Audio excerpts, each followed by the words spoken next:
So how to download Threads, an Instagram app, which is basically a new Twitter competitor from Meta, from Facebook.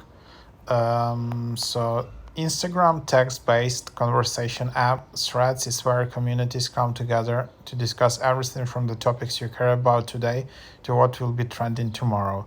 Whatever is you are interested in, you can follow and connect directly with your favorite creators and others who love the same things, or build a loyal following of your own to share your ideas, opinions, and creativity with the world.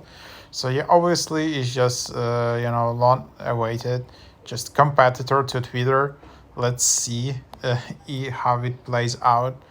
So you can just tap get to download it,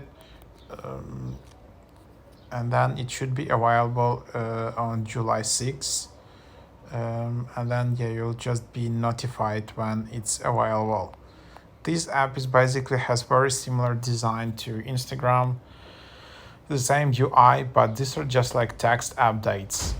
There are no, this is not Instagram, this is not Reels videos and all of that. This is just basically Twitter, kind of Twitterish Instagram. So there you have it.